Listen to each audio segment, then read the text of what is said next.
Tonight on America's Hope, it's the summer blockbuster movie season, but we're going to focus our attention away from Hollywood films and really zero in on faith-based films. That all starts tonight on America's Hope.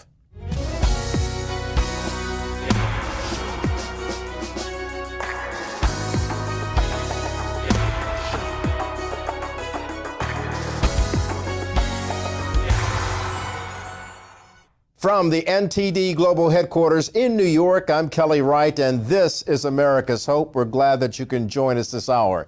As always, I'd like to say that wherever you are, we hope that you're safe and well, taking care of yourself and your family because you matter. So one of the things that people like to do during the summertime, and summer is here, the heat wave tells us, well, one of the things people really like to do is to get out to go vacationing, or to watch a good movie. As you know, it's the time of summer blockbuster films. But tonight we want to focus on a couple of special things that are going on in the faith-based community. So tonight we'll be speaking to actress Stephanie Peterson about the movie she's involved in called Undefiled. And we'll also be speaking to two people who are producing a new film in the near future, and that's Zipporah and Michael David. They'll join us later on right here in the studio in New York. Let's get started. Joining me now is someone who's starring in a new film. It's about the suspense drama Undefiled. Stephanie Peterson is one of the stars. She joins us now, and she recently received many nominations for Best Supporting Actress. And this particular role that she plays perfectly depicts the anguish of a deceived wife.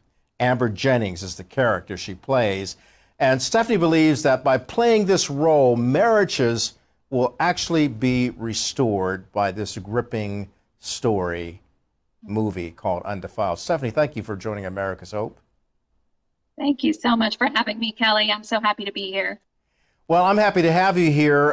Listen, this film, tell me about the role, the character that you play, Amber Jennings, and how she fits into the story of Undefiled. Yeah, Undefiled is a baseball drama, excuse me, dealing with some voice issues today. And it centers around a man who is a little bit of a washed up baseball player. He's devoted his life to baseball, in some ways neglecting his family, but he has come into a sexual addiction and an addiction to pornography. And I play his wife, Amber Jennings. So she's so important to this story because when we're talking about any kind of addiction, but particularly pornography addiction, we need to remember that there is a betrayed spouse out there. And she is showing the viewer of this film, hey, your feelings are valid. You're angry. You're hurt. This happened to you. You've been betrayed. You've been lied to. And I think it helps the audience to recognize that that person is out there. And I love that this role is so important in the film because when an addiction comes out like this, many local resources, like from the church or from recovery ministries, will correctly be devoted to the person with the addiction.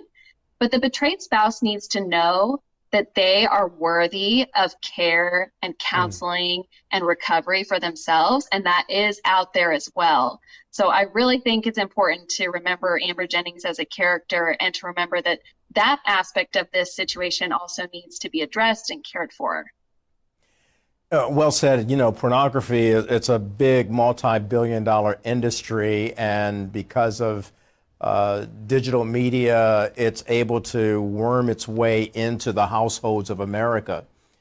So many people do become addicted to pornography, which has manifestations or leads to other things that could be very treacherous and dangerous, not only for the person consuming it, but also what it can compel them to do. I'm curious, how did you prepare to become the character of Amber Jennings, a wife who, as we talked about, has been deceived by her husband, who's addicted to porn and yet concealing it from his wife? Talk to me about how you prepare for something like that. I definitely had to draw on any hurt and betrayal I've had in my life because Amber, it's, you know, the person in the addiction, they have lived it for so long, even if that's a short period of time, they've lived it, they know But the betrayed spouse, all of the information starts to come to them by surprise, kind of all at once. And so it's almost like drinking this betrayal from a fire hydrant.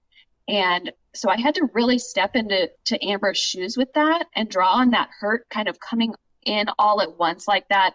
And it, to me, for Amber, she was experiencing it like a death. It was a grievous moment. It was like a death of the marriage that she thought she had. And I think a lot of women do experience that, and men. This is mostly happens to women, but definitely happens to men too. So I think that having to prepare for it, preparing as though she's grieving a loss of this marriage that she thought she had and all of the lies that have been told. And she's having to question, is my marriage going to continue? Is it not? Are my children going to be fatherless?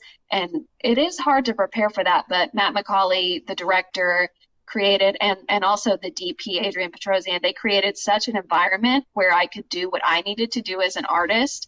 And that really supported me to be able to pull this off. Wow.